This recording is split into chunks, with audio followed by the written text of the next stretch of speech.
evening. I am Finn Bell, a poet, podcaster, and blogger from the San Francisco Bay Area. And I wanted to thank you for joining us here on our landmark 10th, yes, count that, folks, 10th episode of the Poet's Lighthouse. Joining us today on our program is Nathaniel Bek. Nathaniel is a writer and artist from Northeast Wisconsin. He was selected Editor's Choice for Poetry in Phoenix Magazine and was a semi-finalist for Eber Wien. Several of their poems can be found in Narrative Northeast. He has competed nationally for spoken word at the National Poetry Slam and Individual World Poetry Slam. He organized and hosted Get Lit, a literary series that was nominated Best of Orlando. He is the recipient of the 2023 Mile Harbor Press Poetry Book Award for his collection, Atrophy of the Boy Who Became a Wishing Well, which was published June 2021. He can be found curating the wind online at NCBEK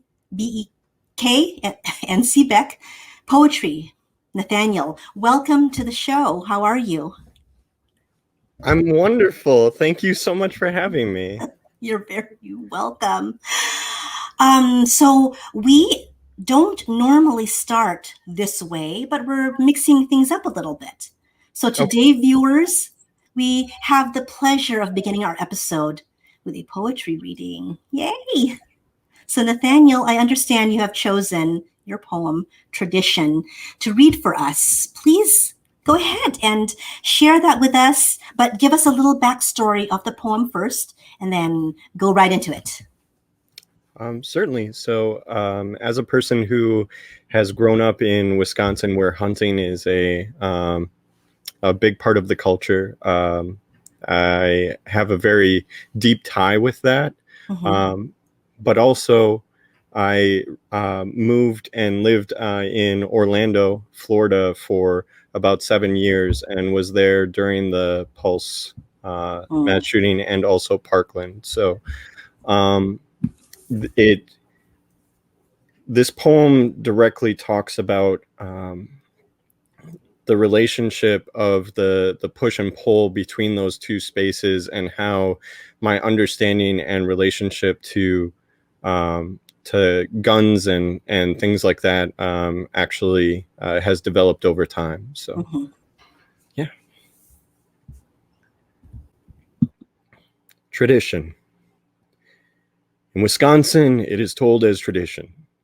Tales of boys turned men, rites of passage unsettling the trees. There are stories written in the snow here that will last well after it is melted. We are all the silent roosters of wilderness, cracking the morning sun like an egg, perched on the edge of hunting, the shadowless stalkers of nature. I don't think you ever forget the first time you reached the summit of an ecosystem, preying on the forest like you are your own natural disaster. I remember the first time I held a gun. Like excitement had a weight to it, like power had a weight to it, like fear had a weight to it. I know the hesitation that rests at the edge of a trigger. There is a bull behind this fence. No room for fear, just the deer and the silence. It's time to be a man now, so saddle up and take the shot. You are the one in power. Things are much easier to process when at a distance, but there is no poetic way to say you killed something. There is no beauty in death, but maybe I just can't describe the way eyes look when there isn't life in them. Maybe I need to man up, get over it. It was just a deer. Guns are meant to kill things anyways, right? Just ask the assault rifles, the high-capacity mags. Maybe this is the rite of passage we asked for. But we aren't talking about hunting anymore, are we? There is no venison here. When we've turned streetlights to trees, nightclubs to forests, classrooms to open fields, there is no poetic way to say Parkland happened. Las Vegas happened. pulse happened. There is no poetic way to say weapons of war are legal, that we keep searching for manhood behind a gun, that killing is okay if the police do it. But they say it wasn't the gun. Say it was the security guard, the teacher, pill bottles, society. They say hunting helps control the population of animals. But they never talk about what we should do when we become the deer. Thank you. My goodness, that is just heavy and as powerful as the first time I heard you perform that. It just, Thank you. the impact of that. Just wanted to dwell on that a little bit. Yeah. I want to really sit with it a little bit more, and I'm going to do so. But while we're doing that, we're going to go on our brief break. When we come back, we will get to know our guest, Nathaniel, a little better.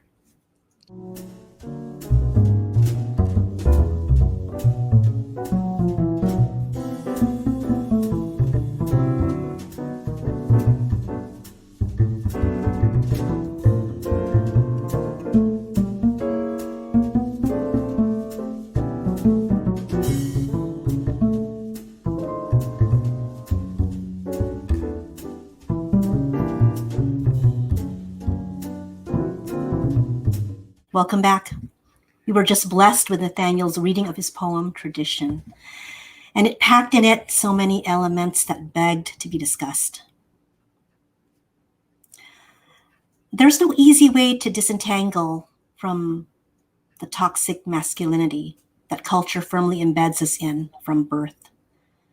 And you can't just pull a string and the whole concept unravels and you're able to break free. But I feel that how we choose language is certainly something or somewhere to begin. And I think in a way it also dismantles or begins to dismantle violent behavior, violent mindset. What are your thoughts on that?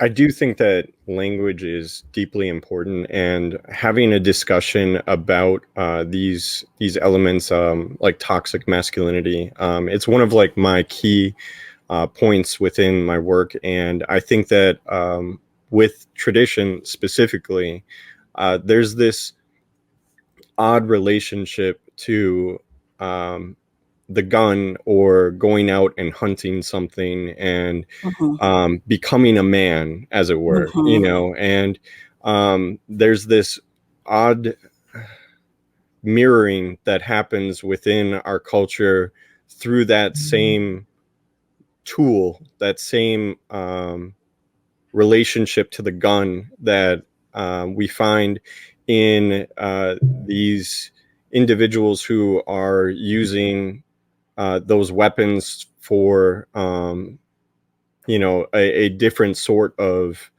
violence or type of I guess like I get lost in the translation of it all. But there's this I think the reason why I titled it Tradition is because it's becoming this new tradition where there's just one after another mass shooting after mass shooting after mass shooting, and the toxic masculinity that is found within that, you know, these individuals who are going out and using these things to wreak destruction on our society and on people. It's deeply concerning, and I do think that we need to have a conversation about how these things evolve over time, that it's no longer this just this tool that is used for maybe collecting a family's meal for the year, or you know, that it's no longer something that is just purely tied to this, I guess, historical space of need, and instead is now being replaced by this outlet for people who I guess are deeply troubled in a lot of different ways, and And I think that at the root of it is this toxic masculinity and this search for manhood that that we don't really have a direct relationship with, that is healthy or can be expressed in the right ways.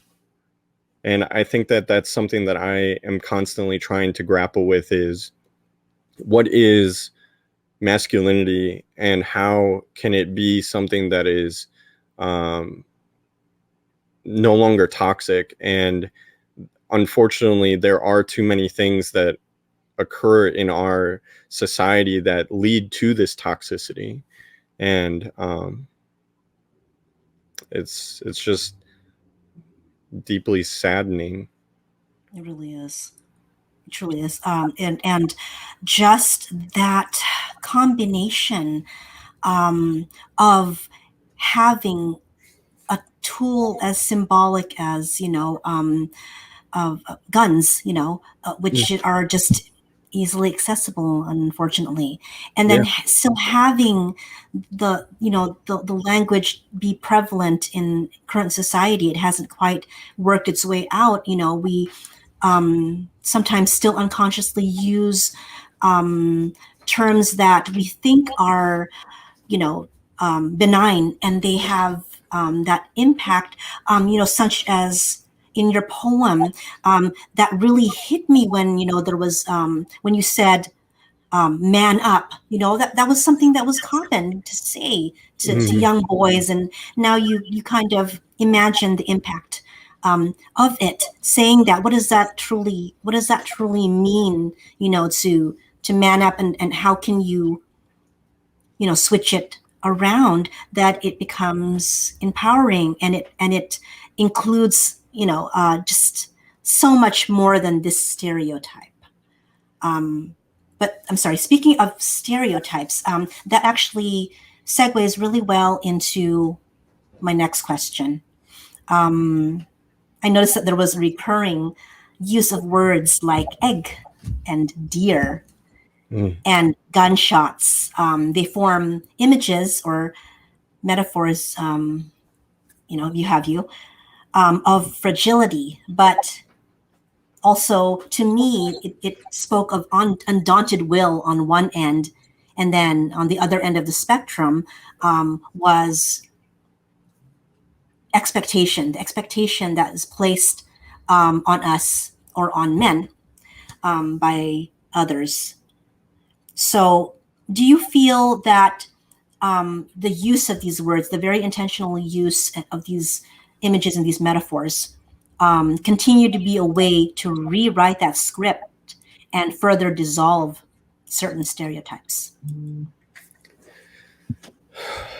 I think it is something that can't directly be done in just one single poem or one single action, but I think that we need to utilize the lenses that we have available to us to explore society in a different manner and understand what these things mean, and to break down our understanding of these gender stereotypes of just man up, or like this removal of the personhood in that person, like to remove feeling or the relationship to another person or another thing. And it's something that I think then buries itself deeper into the person, where I don't think that it can directly be related to in the sense of just a word, but more of an experience and I guess a reckoning of sorts with the where we are today and where we want to be. And I think that flipping those things on its head, just like how it is in the poem, where it talks about how we used to be hunting, like deer for food, and that there was this like traditional aspect to it. And yet there's a very intentional way of removing the poetic aspects of the poem in the second half, because and I say it like, there is no poetic way to say you killed something. There is no poetic way to there shouldn't be a celebration of art to directly tie yourself to this destructive nature. And I think taking that back and understanding that there's so much beauty that is removed through this exploration of just being a man, or just like this you have to be this hardened individual with no feelings, and like, oh, you better not cry, you better not, do any of these things. You have to be strong. And I think that I completely reject that, because there's strength in beauty, there's strength in feeling, there is a relationship that we have, and a responsibility that we have to society to be something greater than what that is, than what our previous understandings of what manhood can be. Exactly. And so how or where do you feel, what junction do you feel your poetry, these specific kinds of poetry, add to the dialogue, add to the conversation? I think there is, I would love to believe that there is so many individuals that are completely open to, I guess, like a lot of the more new age way of thinking of, this exploration of gender identity, and being yourself, and that you can take ownership over yourself, and that you can escape these labels or things that other people try and place on you. And what I want to do is I want to ultimately make that accessible to people who maybe have a relationship that is still stuck in the past, that is still based off of these failed traditions, these ways of thinking and of treating others that is very problematic. And since I like grew up in kind of a more like rural area, and understanding that like it's not somewhere like Orlando, or it's very closed off from the world in a lot of ways, and still very much so stuck in the past, and bringing those ideas and finding a way that communicates them through a lot of learning that I myself had to do. And I think that my poetry is trying to be as honest as possible about that growth and that transition, while still having a conversation that really lends itself to an outstretched hand to everyone who still has yet to get there. Yeah. Yeah. And that is, what you just said is that right there, at the risk of sounding really cliche and corny, is that power of poetry in action, and opening up that conversation where otherwise it would feel taboo and not yet ready, where we're opening up that conversation, or we're keeping that conversation aloft in so many different ways. So thank you for that answer. No, thank you. You're welcome. I wonder if this is how the creator intended. For me, impossible is just a feeling that left me when I met you. Now there are only answers for a word I was never programmed to say. Yet I still know the sound it makes, So you recognize this. This is from your poem, Wally Love Letter.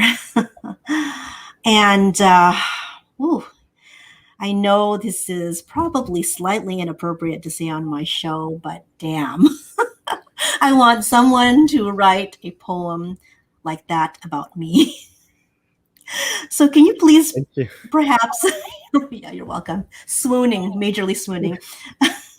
Would you be able to share a little bit of the inspiration behind this piece and why it is such a surprising and unexpected, but also such a perfect declaration of love?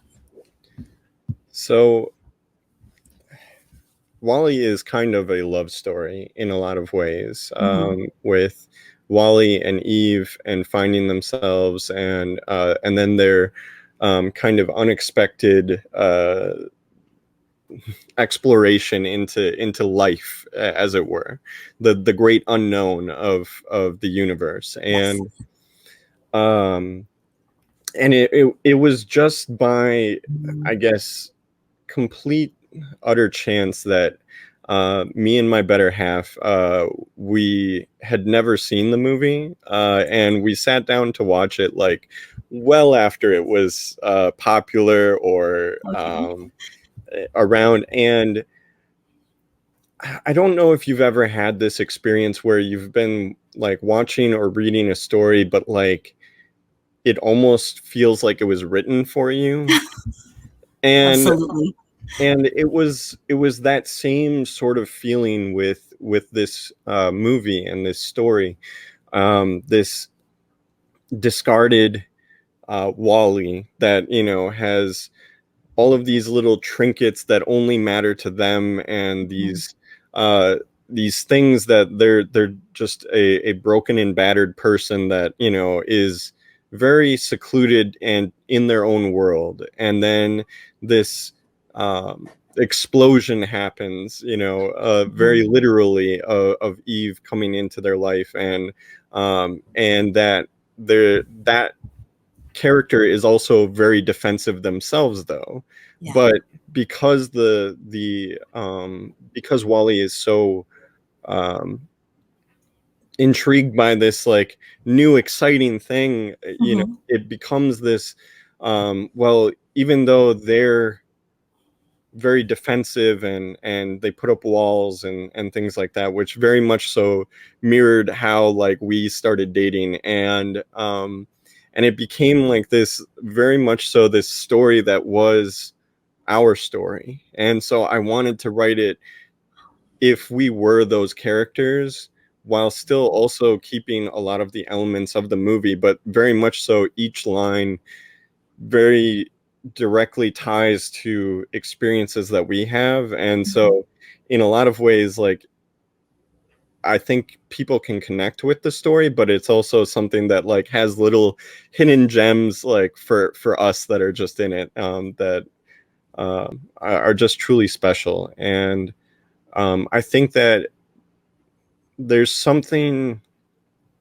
about the human experience that, like, at least for an introverted person like myself, and my better half is also introverted, and that there's something that like is very relatable about kind of these things that, like, to the outside world very much so hide their human qualities or experiences, or traits that truly make them special. And it takes a lot to get those things out of them, you know. Yeah.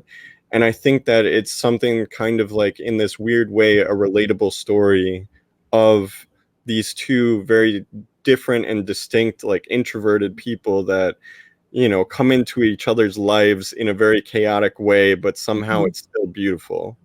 So It is, and I actually adore what you said about, and because you really framed what a at the heart of a love poem, especially that's specific to someone, where there are references and words that are almost a secret language between you and that significant other, that, you know, obviously they apply to the movie, and that's why, or the characters, and that's why you kind of made that parallel. But then there are things that are just specific to you. And I have to say about Wally, I wasn't a big fan the first time I watched it. Every progressive time that I watched it and I really got into the story, I appreciated how well it was done, because you know, on the onset, or on the surface, you think that maybe Wally's the broken one and Eve, it has everything together. But they balance each other out because he's a lot more open and out there and content.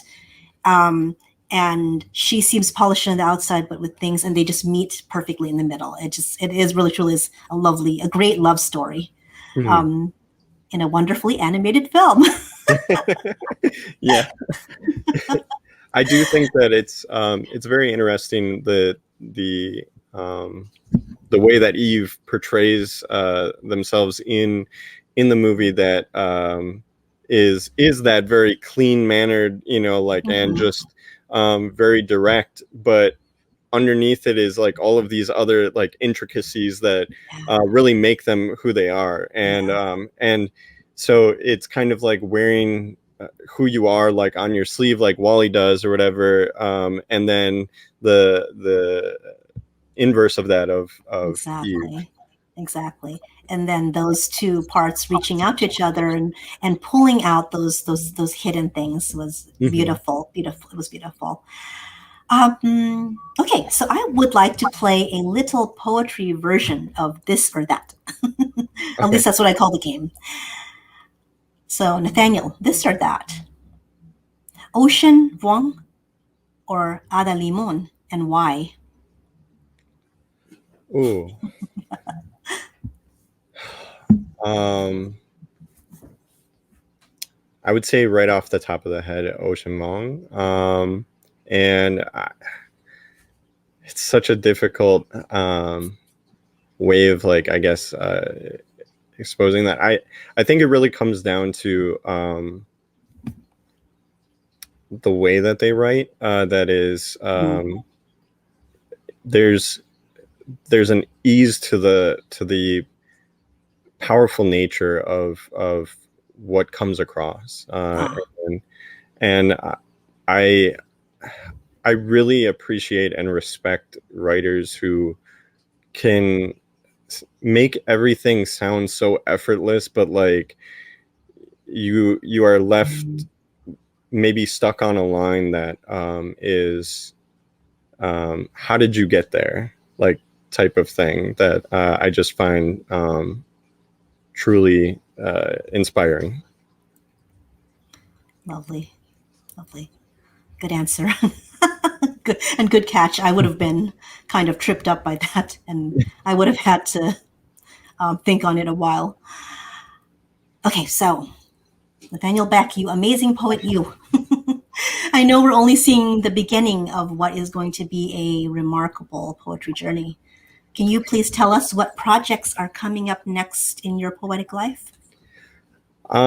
I am working on putting together, hopefully, at least several features that will be able to allow me to highlight my recent book, Atrophy of the Boy Who Became a Wishing Well.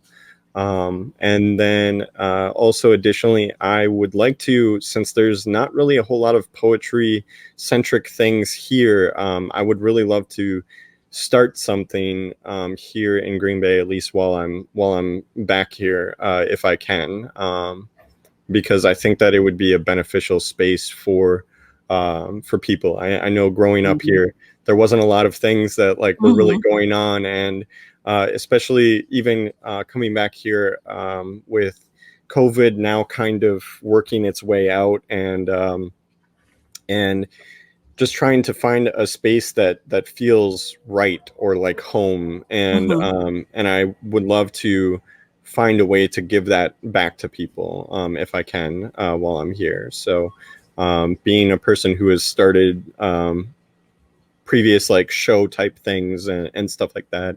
I would love to do that if I can. And then just constantly writing and enjoying poetry all throughout the world, especially with the new online space that is cultivated now due to the pandemic. I think it's it holds so many exciting possibilities, and Oh, yeah. I would really love to tap into that. So. Oh, yeah. I am already excited to hear more about Nathaniel-led events and projects that are coming up. So I'm going to be on the lookout for sure. So I want to thank you, our wonderful guest, Nathaniel, for being here with us. And of course, our audience for tuning in to the Poets Lighthouse today. If you would like to find out more about our guest, you can follow them on Twitter at Beker NCB, that's BEKER NCB, and at NCBEK_updates. And on Instagram at NCBEK_poetry, as well as find out about his books and other info on his website, which is https://ncbekpoetry.com. You can also find his recently published book, Atrophy of the Boy Who Became a Wishing Well, at www.3mileharborpress.com. We hope you will support all the programs put out by the Poetry Global Network by subscribing to our YouTube channel and liking and sharing our videos. Have a lovely evening.